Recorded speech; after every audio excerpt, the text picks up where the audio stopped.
Assalamualaikum warahmatullahi wabarakatuh. Salam sejahtera untuk kita semua. Video kali ini adalah video tentang sebuah seminar yang diselenggarakan oleh SMA Kristen Satu Penabur Jakarta, di mana mereka bikin pendidikan seks untuk anak-anak dari dua sudut pandang. Yang pertama kesehatan, yang kedua adalah hukum.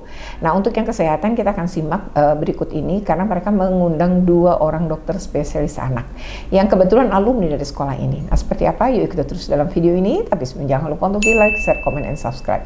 Bagi yang belum subscribe, segera subscribe untuk terus terupdate dengan video pendidikan anak dan kuliner.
Masa pubertas sering disebut sebagai masa transisi yang penting dalam kehidupan remaja.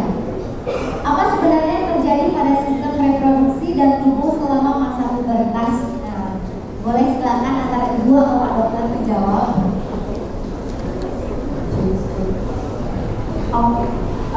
Sebelumnya terima kasih untuk undangannya ke sini. Jadi buat adik-adik semua, teman-teman aja nih, makanya biar semangat ya. Jadi buat teman-teman tahu, jadi masa pubertas itu terjadi pada masa remaja. Masa remaja itu artinya transisi antara masa anak sampai dewasa. Dan umur remaja sendiri sebenarnya dihitungnya kalau berdasarkan WHO itu sekitar umur 10 sampai 19. Jadi umur teman-teman sekarang itu masih dalam masa umur remaja dan masa-masanya pubertas. Terus aku mau tayangan mungkin biar lebih gampang. Jadi pubertas itu seperti yang tadi aku bilang, masa transisi itu akan terjadi beberapa perubahan dalam tubuh teman-teman yang sebenarnya sudah dipersiapkan dari sebelum teman-teman memasuki masa remaja itu.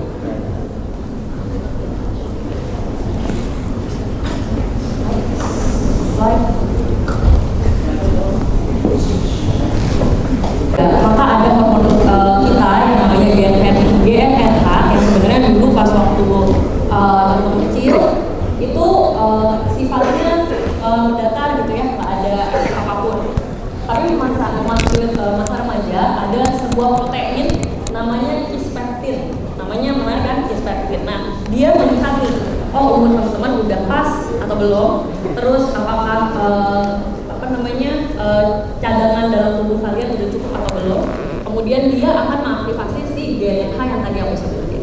GnRH itu kemudian nantinya akan stimulasi beberapa sel dalam tubuh kita, akan stimulasi yang namanya LH, FSH, kemudian akan menghasilkan hormon-hormon yang nantinya akan menimbulkan tanda-tanda seks sekunder pada kalian. Gitu.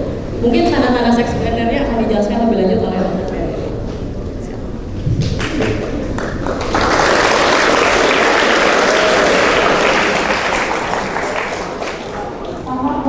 Next slide-nya, Mama.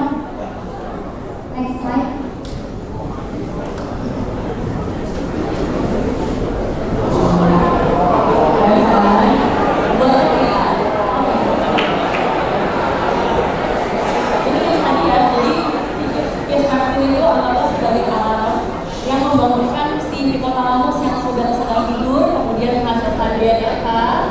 Kemudian GnRH itu akan memicu si hormon-hormon ini untuk bagian perempuan, dia akan memicu bagian ovarium teman-teman perempuan.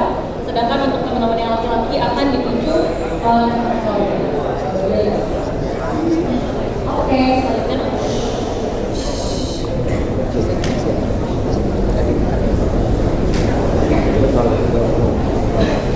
Harus dari, itu dia.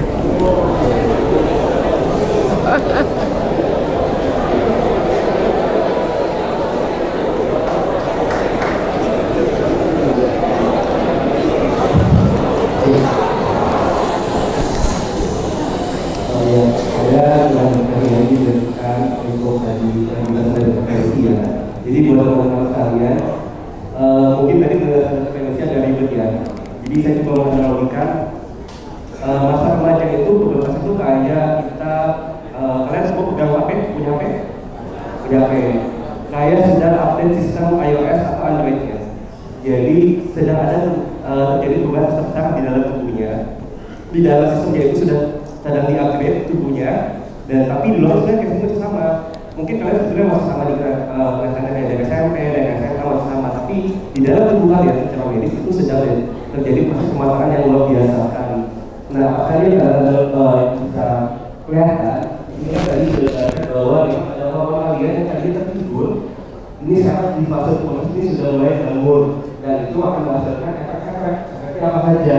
Bisa dari saluran reproduksinya misalnya kalau kalian laki ya kita ini maaf ada buka ya, ada pertambahan pertumbuhan dari suatu dan penis, kemudian sudah mulai ada kumis, misalnya ada rambut di akhira atau di pubis, kemudian juga suara laki-laki sudah biasanya sudah mulai makin ngebas ya, makin bawah dan rendah.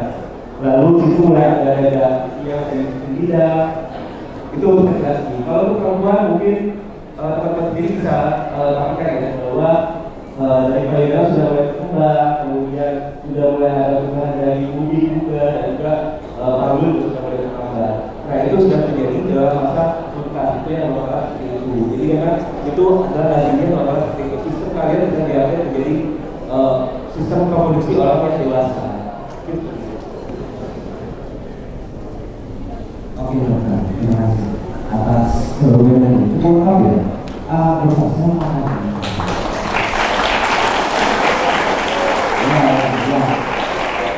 Ini ada, saya mau tanya, bagaimana jika di usia yang seharusnya sudah masuk masa pubertas, tetapi tidak mengalami perubahan apa dalam posisi, apakah itu normal atau tidak? Oke, jadi ini next slide-nya.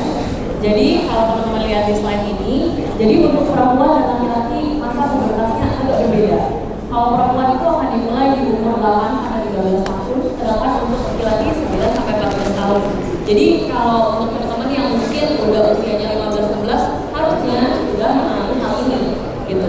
Jadi kita pertama dari usia, kemudian dari tahapannya sendiri itu akan berbeda-beda. Jadi ini kalau untuk yang sebelah sini, sebelah kanan saya, sebelah kiri teman-teman, itu adalah fase pertumbuhan dari yang perempuan. Oke, jadi fase pertumbuhan yang perempuan. Jadi pertama kalau perempuan akan ada pertambahan besar payudara, kemudian diikuti dengan pertambahan dari rambut kemaluan. Kemudian perempuan biasanya akan tambah tinggi lebih cepat dibandingkan laki-laki, karena memang tahapannya seperti itu.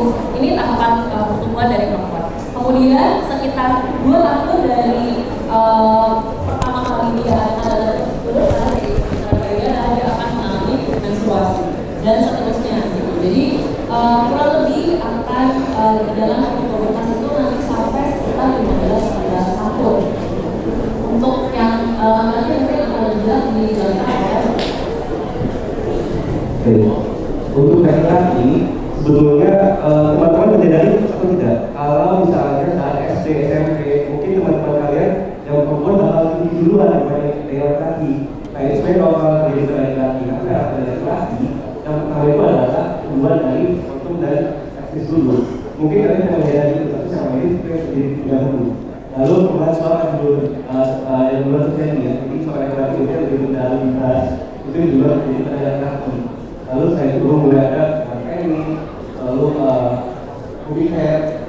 Laki-laki badannya itu pada usia sekitar 12 tahun, jadi sekitar SMP ke atas, ke SMA. Lalu kalian kemudian pilihan perempuan. Lalu yang ketiga adalah yang pertama dari rambut di wajah, dari suatu misalnya wajah kuning, mulai ada tekanan rambut ketiak, dan sebagainya. Itu yang pertama katanya. Mungkin buat teman saya mungkin ada yang memperkirakan nih udah sampai mana tahapannya gitu ya. Perlu diingatkan bahwa jangan membandingkan antara satu dengan yang lain. Jadi misalnya yang sebelah ini itu sudah sampai mana, sudah sampai mana. Itu bisa jangan dibandingkan karena setiap orang punya tahapan yang berbeda. Tapi yang normal adalah sesuai tahapan ini. Kalau ada tahapan yang terlewat itu perlu dilakukan. Nah, berkaitan dengan hasil reproduksi dokter, mungkin banyak banget yang belum tahu nih cara membersihkan area-area tersebut ya. Misalnya kalau kayak perempuan ada yang wanita itu cara membersihkan yang benar itu menggunakan apa dan seperti apa. Mungkin yang dari laki-laki juga ada. Kita yang jawab dari sisi pertamanya juga. Jadi sebenarnya sistem kita sudah menciptakan sistem reproduksi yang begitu baik. Jadi sebenarnya dia punya sistem membersihkan sendiri. Jadi kalau teman perempuan mungkin beberapa kali akan ada pilihan yang sifatnya normal, yang kalau ada jernih, tidak berbau, itu adalah kadang-kadang lagi si organ reproduksi teman perempuan lagi dibersihkan. Jadi kalau warnanya bagus, tidak ada bau, itu adalah dibersihkan. Jadi kalau mau membersihkan area perasaan, sebenarnya memang itu dengan cairan atau kain biasa, tanpa perlu dipakai sabun atau apapun.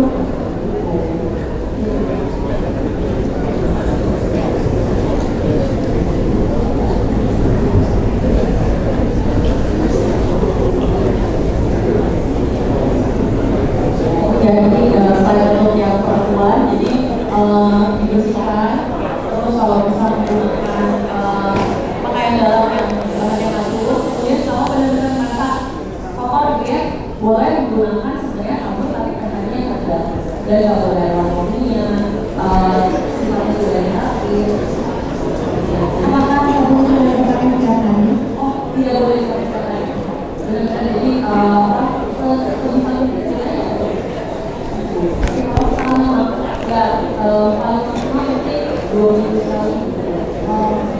Ini informasinya penting sekali loh. Jadi diharapkan semua yang ada di awal bisa lebih nih. Boleh ambil minum.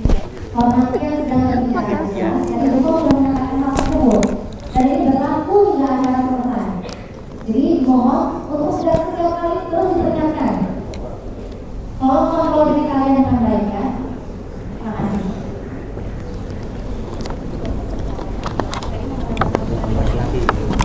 Nah, kalau yang laki ini untuk reproduksi dari laki ya, sebetulnya hal ini simpel. Itu yang pertama adalah mandi setiap hari, ya, jaga kebersihan, terutama di area reproduksinya ya. Kemudian pastikan tetap kering ya. Jadi kalau bisa jangan lembab tuh, jangan lembab. Terus mengganti pakaian dalam setiap hari, ya. Lalu untuk laki-laki teman-teman yang mungkin belum disunat harus dibersihkan bagian kelaminnya karena situ adalah fokus dari infeksi yang bisa terjadi. Lalu yang penting juga jangan tukar-tukar dari handuk, pakaian dalam dan beberapa personal hygiene kalian. Yang terakhir adalah pastikan menggunakan pakaian yang nyaman ya, yang nyaman dipakai karena itu juga bisa meningkatkan risiko untuk terjadinya penyakit.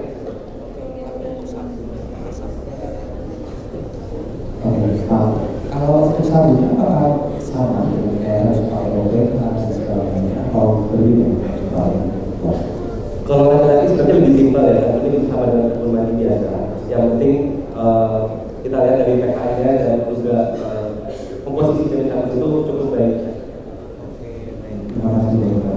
Oke, ini menarik karena ya mungkin kalau laki-laki itu umumnya biasanya terlalu cuek gitu kan, apa ya, kebersihan dirinya karena segala seperti itu.